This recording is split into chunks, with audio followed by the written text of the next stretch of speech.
Eczema के लिए रोज़ा रखना क्या ये मददगार है और क्या ये तवील मुद्दत में काबिल अमल है? ये वो सवाल है जिस पर आज मैं बात करूंगा।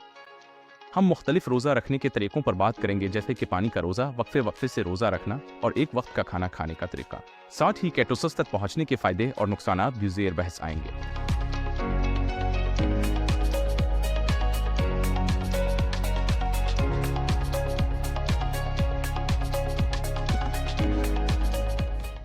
सलाम, मैं डॉक्टर टाइलर डफसरी हूँ, एक सर्जन जो कुदरती तौर पर पेचीदा सोजिश को तरीका इस्तेमाल करते हुए ख़त्म करने में महारत रखता हूँ। हमने पिछले 12 सालों में अपनी तरीक़ाकार को बेहतर बनाया है और हज़ारों मरीजों को सेहतयाब होने में मदद दी है। हम एक्जिमा जैसी बीमारियों को देखते हैं और उसकी जड़ तक पहुंचकर मसला हल करते हैं। और जैसा कि आप अब तक इस मौजू पर सैकड़ों तहकीकी मकालों से जान चुके हैं, आंतों का माइक्रोबायोम एक्जिमा में मुदाफ़ती रद्द अमल को कंट्रोल करने में अहम किरदार अदा करता है।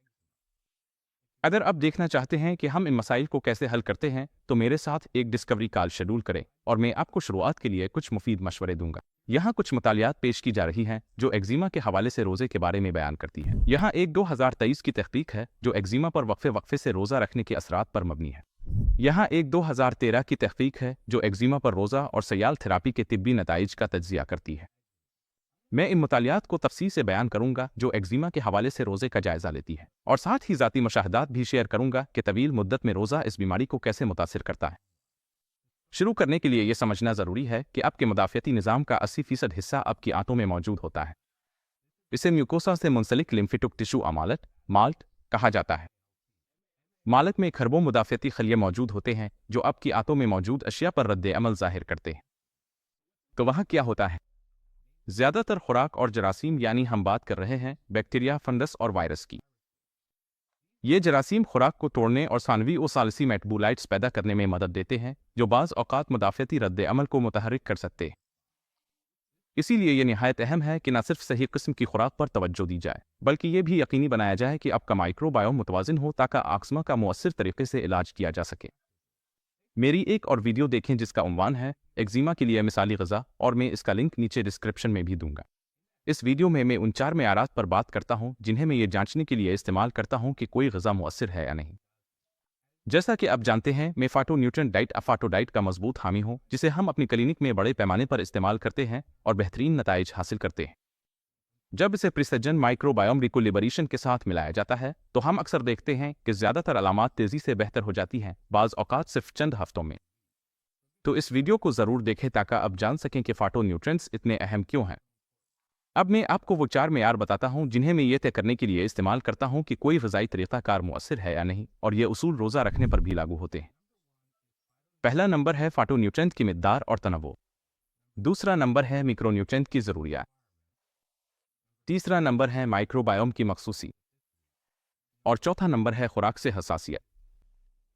अगर आप जानना चाहते हैं कि ये सब क्यों अहम है, तो एक्जिमा के लिए मिसाली ग़िज़ा वाली वीडियो देखें। इसका लिंक नीचे डिस्क्रिप्शन में मौजूद है, लेकिन मैं यहाँ भी आपको इसका मुख्तसर खुलासा दे देता हूँ ताकि आपके लिए आसानी हो जाए। फाटो न्यूट्रिएंट की मिक़दार और तनव्वुर। फाटो न्यूट्रिएंट्स ताकतवर माइक्रो न्यूट्रिएंट्स हैं जो जिस्म में सोजिश को कम करने में मदद देते हैं। मुताद्दिद मुतालियात ने एक्जिमा के इलाज ने फाटो न्यूट्रिएंट्स के किरदार को उजागर किया है। यहाँ एक 2021 की तहकीक है जो आंतों के माइक्रोबायोम, प्रोबायोटिक्स और उनके एक्जिमा के इलाज में बाहमी ताल्लुकात पर मबनी है। इस 2023 की तहकीक में पॉलीफिनोल्स को न्यूट्रास्यूटिकल्स के तौर पर एक्जिमा जैसे जल्दी अमराज के इलाज के लिए इस्तेमाल करने का तज्जिया किया गया है। और यहाँ एक 2020 की तहकीक है जो क्वर्सेटिन और उसके बायो एक्टिव असरात पर बात करती है, जैसे कि सोजिश, ऑक्सीडेटिव स्ट्रेस और एक्जिमा में जख्म भरने के अमल पर। फाटो न्यूट्रिएंट्स वो मालिक्यूलर मुरक्कबात हैं जो ज़्यादातर पौधों और फंगस में पाए जाते हैं और इंसानी सेहत पर गहरा मुस्बत असर डालते हैं। इनमें सुपर फूड्स, माइक्रो न्यूट्रिएंट्स और एंटीऑक्सीडेंट्स शामिल हैं। तहकीकात मुसलसल ये जाहिर करती हैं कि अपनी खुराक में पॉलीफिनोल्स का इजाफा एक्जिमा की अलामात को कम करने में मददगार साबित हो सकता है। फाटो न्यूट्रिएंट्स को कई ग्रुपों में तकसीम किया जा सकता है: टर्पेंस, फिनोल्स, क्लोरोफिलिस, थियोसानेट्स, फाटो एंजाइम्स, फाटो आइल्स, प्रीबायोटिक्स और अल्कारूट्स।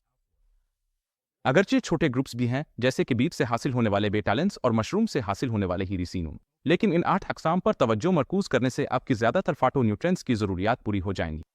उन ग़िज़ाई अज्जा की कमी दिमाग, आंत और मुदाफ़ियती निज़ाम के अहम ताल्लुक को मुतासिर कर सकती है, जिससे सोजिश वाली बीमारियों जैसे कि एक्जिमा को कंट्रोल करना मुश्किल हो जाता है।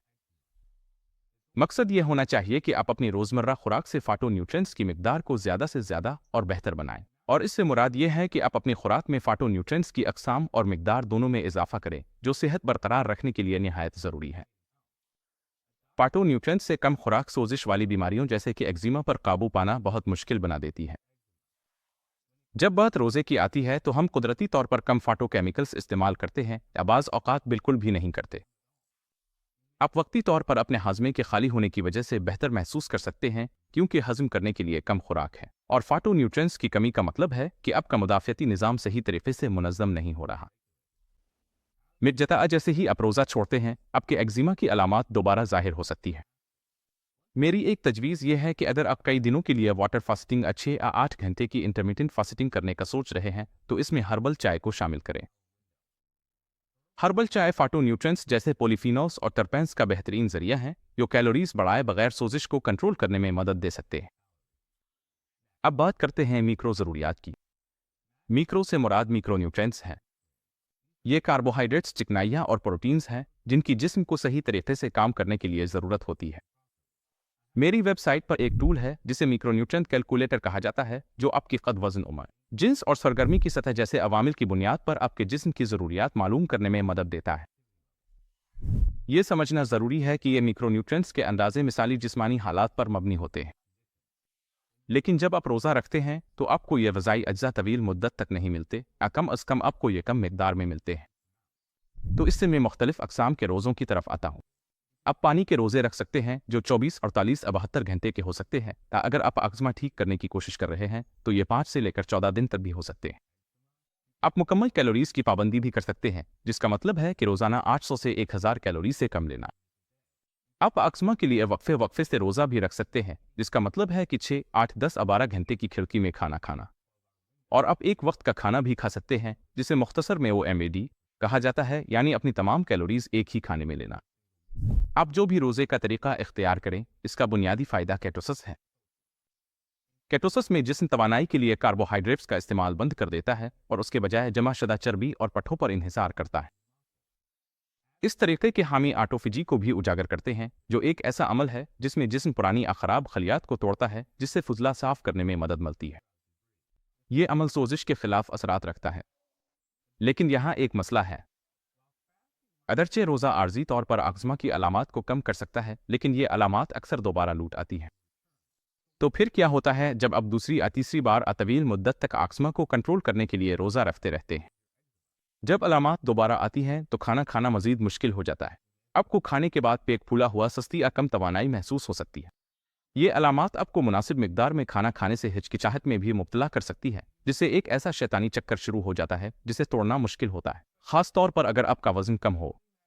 जिस्मानी मास इंडेक्स यानी BMI अगर 18 या इससे कम हो तो ये अज़मा के मरीजों के लिए ख़ास तौर पर तशवीश की बात हो सकती है। और आप हमारे क्लिनिक की वेबसाइट पर मौजूद BMI कैलकुलेटर में अपना कद और वज़न दर्ज करके आसानी से अपना BMI मालूम कर सकते हैं। अगर आपका BMI 18 से कम है और आपको अज़मा है तो आप संगीन खतरे में हैं।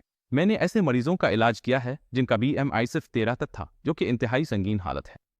जब किसी अज़मा के मरीज का BMI कम होता है तो इसका मतलब है कि उनका जिस्म कैटबुलुक हालत में है, यानी जिस्म पट्ठों और जिल्द को बनाने के बजाय उन्हें तोड़ रहा है, जो सेहत याबी में रुकावट बन सकता है। इनमें से बहुत से मरीज खाना अच्छी तरह बर्दाश्त नहीं कर पाते और उन्हें अपनी खुराक में दोबारा खाना शामिल करने के लिए मुहतात रहनुमाई की ज़रूरत होती है। मैं इस बात पर जोर इसलिए देता हूं क्योंकि ख़राब आंतों के माइक्रोबायोम का हल ये नहीं होना चाहिए कि आप खाना छोड़ दें या खाने से परहेज़ करें, चाहे वक्ती तौर पर रोज़ा रखना अच्छा महसूस हो और जल्द साफ हो जाए। यकीन करें, मैं भी पहले रोज़ा रखता था, इसलिए मुझे मालूम है कि यह कितना पुरकशिश हो सकता है। लेकिन खानों से परहेज़ करने के बजाय आपको पहले सोजिश कम करने पर तवज्जो देनी चाहिए और फिर मामूल के मुताबिक खाना खाना शुरू करना चाहिए। जब मैंने ये तरीका अपनाया और मेरे मरीजों ने भी ऐसा किया तो मैंने हकीकी सेहतयाबी देखी। बदकिस्मती से बहुत से लोग एक्जिमा के लिए सही रज़ा तलाश करने की कोशिश छोड़ चुके हैं और बिलाफिर खाना ही छोड़ देते हैं। यहाँ एक हालिया तहकीक है जो दिखाती है कि तवील अरसे तक वक्फे से रोज़ा रखने से दरअसल दिल की मौत का खतरा बढ़ सकता है। मज़ीद ये कि अगर आप तवील अरसे तक कैलोरीज़ की मिकदार कम रखते हैं, और यहाँ हम कई दिन, हफ्ते और महीनों तक वक्फे से रोज़ा रखने की बात कर रहे हैं, तो मुख्तलिफ मसाइल पैदा हो सकते हैं। सबसे पहले आपको चर्बी में कमी और पट्ठों की कमज़ोरी का सामना करना पड़ेगा। दूसरा, आपको थायराइड के मसाइल हो सकते हैं। आपको कोर्टिसोल और सिंपैथेटिक एंडोक्राइन के मसाइल भी हो सकते हैं। आपको नींद में खलल भी आ सकता है। आपको प्रोटीन और कैलोरीज की कमी का सामना हो सकता है, जो जख्म भरने और सोजिश पर काबू पाने में रुकावट बनती है। आपको मकली रिफ्लक्स, पेट भरने का एहसास और भूख में कमी भी हो सकती है। और आखिर में आपको शदीद वक्फे से थकन महसूस हो सकती है। और मैं इस बात पर इसलिए जोर दे रहा हूं कि खराब आंतों के माइक्रोबायोम का हल कभी भी खाना छोड़ देना, मुकम्मल तौर पर खाने से परहेज करना नहीं होना चाहिए। इसके बजाय तवज्जो सबसे पहले सोजिश को कम करने पर होनी चाहिए और फिर आहिस्ता आहिस्ता मामूल के खाने के तरीके की तरफ वापस आना चाहिए। बदकिस्मती से बहुत से लोग जो एक्जिमा से परेशान हैं, उन्होंने मिसाली ग़िज़ा तलाश करने की कोशिश तक कर दी है और बाज़ औक़ात वो मुकम्मल तौर पर खाना छोड़ देते हैं, जो सूरत हाल को मज़ीद ख़राब कर देता है। अगर आप एक्जिमा को कंट्रोल करने के लिए मिसाली मिक्रोन्यूट्रिएंट तवाज़ुन मालूम करना चाहते हैं, तो आपको चिकनाई, कार्बोहाइड्रेट्स और प्रोटीन पर तवज्जो देनी होगी। सोजिश को कम करने के लिए मैं ये मशवरा देता हूं कि आपकी रोज़ाना कैलोरीज का तकरीबन 50% हिस्सा चिकनाइयों से आए, जबकि कार्बोहाइड्रेट्स और प्रोटीन हर एक तकरीबन 25% हो। इब्तिदाई तौर पर कार्बोहाइड्रेट्स को अपनी ग़िज़ा का छोटा हिस्सा रखने की वजह यह है कि नुकसानदेह आंतों के बैक्टीरिया और कैंडिडा को शुक्र बहुत पसंद है और वो कार्बोहाइड्रेट्स पर खूब नशोनमा पाते हैं। और अगर आपका माइक्रोबायोम सही काम नहीं कर रहा, तो इसे शुक्र देना एक्जिमा को मज़ीद बिगाड़ सकता है। तो बुनियादी तौर पर जब शुक्र, कार्बोहाइड्रेट्स और फाइबर मौजूद हों, तो आपके जिस्म में नुकसानदेह बैक्टीरिया और फंगसेस बढ़ जाते हैं, जिससे जिल्द में सोजिश पैदा होती है। सादा शुक्र जैसे ग्लूकोज और फ्रक्टोज नुकसानदेह बैक्टीरिया और फिंगी दोनों की नशोनुमा को बढ़ा सकते हैं। इसी तरह सादा नशास्ता जात जैसे कि प्रासिस्ट आटे में पाए जाते हैं, बैक्टीरिया और फंगस की ज़्यादती का बाइस बन सकते हैं। यह मशवरा मेरी हज़ारों मरीजों के साथ वसी तजर्बे पर मबनी है, न कि किसी मखसूस साइंसी तहकीक पर। अगर आपका मकसद वज़न कम करना है, तो आपको कार्बोहाइड्रेट्स और चिकनाई की मजमूई मिकदार को मज़ीद कम करना पड़ेगा, जबकि प्रोटीन बढ़ाकर कल कैलोरीज को कम करना होगा। दूसरी तरफ अगर आप वज़न बढ़ाना चाहते हैं, तो ज़रूरी है कि आप अपनी कल कैलोरीज में इजाफा करें और कार्बोहाइड्रेट्स और चिकनाई के दरमियान एक मुतवाज़िन तनासुब तलाश करें। इन मिक्रोन्यूट्रिएंट्स को चेक करना आपको अपने सेहत के अहदाफ हासिल करने में मदद दे सकता है। इसमें मेहनत दरकार है, लेकिन यह काबिल कदर है और यह तरीका आपकी खुराक में तवाज़ुन लाने और तवील मुद्दती सेहत में नुमायाँ बेहतरी ला सकता है। तो खुलासा यह है कि मैं जिन मेयारात की बुनियाद पर फैसला करता हूँ कि आया कोई डाइट आक्समा के मरीजों में सोजिश को तवील मुद्दत के लिए कम करने में मुअस्सिर होगी या नहीं, वो ये है: फाटोन्यूट्रिएंट्स पर मरकूज होना, ग़िज़ाई ज़रूरियात पूरी करना, माइक्रोबायोम की मखसूसियत और खुराकी हसासियत से बचना। और जैसा कि मैंने पहले जिक्र किया, अब बिला जेजे का मेरे दीगर वीडियोस देख सकते हैं या मज़ीद मालूमात के लिए नीचे दी गई तफसीर से रुजू कर सकते हैं। मैंने एक बॉडी मास कैलकुलेटर का लिंक शामिल किया है, साथ ही एक रहनुमा भी दिया है जिसमें मुख्तलिफ अक़साम के फाटोन्यूट्रिएंट्स की वजाहत की गई है, जो आक्समा को रिवर्स करने में मददगार साबित होते हैं। आपको एक मिक्रोन्यूट्रिएंट कैलकुलेटर भी मिलेगा, जिससे आप अपनी रोज़ाना की कार्बोहाइड्रेट्स, चिकनाई और प्रोटीन की ज़रूरियात मालूम कर सकते हैं। इसके अलावा फाइबर और नशास्ताजात की एक गाइड भी है, जो आपको उन कार्बोहाइड्रेट से बचने में मदद देगी जो आंतों के माइक्रोबायोम के मसाइल को बढ़ा सकते हैं। और जैसा कि मैंने जिक्र किया, मैं अपने क्लाइंट्स की डाइट उन्हीं उसूलों की बुनियाद पर तरतीब देता हूं और आमतौर पर उनके नताइज काफ़ी अच्छे होते हैं। उनकी अलामात की शिद्दत अक्सर बहुत कम वक्त में नुमायां तौर पर कम हो जाती है और उनमें से बहुत से लोग अपनी अद्वियात को कम मुकम्मल तौर पर बंद करने के काबिल हो जाते हैं और सेहतमंद जिंदगी गुजार सकते हैं। मैं आक्समा के लिए फाटो डाइट का पुरजोर हामी हूं और इसे अपने आक्समा के मरीजों के साथ बाकायदगी से इस्तेमाल करता हूं। ये एक ऐसी डाइट है जो खास तौर पर आंतों के माइक्रोबायोम की खराबी को दोबारा मुतवाजिन करने और आक्समा में पाई जाने वाली फाटोन्यूट्रिएंट्स की कमी को दूर करने के लिए बहुत मुअस्सिर है। ये डाइट खुराकी हसासियत से बचने में भी मदद देती है, जबकि तवील मुद्दती ग़िज़ाई ज़रूरियात को भी पूरा करती है। तो जो लोग कम खा रहे हैं, उनके लिए आम तौर पर उसका मतलब है कि ज़्यादा खाएं। खास तौर पर वो ग़िज़ाएं ज़्यादा खाएं जो न सिर्फ आपको सेहतमंद वज़न बढ़ाने में मदद देती हैं, बल्कि इस अमल में सोजिश को भी सही तरीके से ठीक करती हैं। ये तरीका कम खाने के तवील मुद्दती नताइज से बचने में मदद देता है। रोज़ा रखने के असरात को पलटना मुश्किल काम हो सकता है, लेकिन सही रहनुमाई के साथ ये बिल्कुल मुमकिन है। अच्छा, एक आखिरी बात, मैं नीचे आपकी राय सुनना चाहूँगा। अब्सरा करें कि कौन सी ग़िज़ाएं आपके एक्जिमा की सोजिश को बढ़ा देती हैं और आपने उनसे बचने के लिए क्या इक़दामात किए हैं। और आखिर में, अगर आपको यह वीडियो पसंद आई हो तो बरा करम इसे लाइक और सब्सक्राइब करें और इस वीडियो को ज़रूर इस शख्स के साथ शेयर करें जिसे आप समझते हैं कि इससे फ़ायदा हो सकता है। ये डॉक्टर शदांदीसा है माइंड गेट टैमोनेट क्लिनिक से, और मैं आपसे अगली बार मिलूंगा।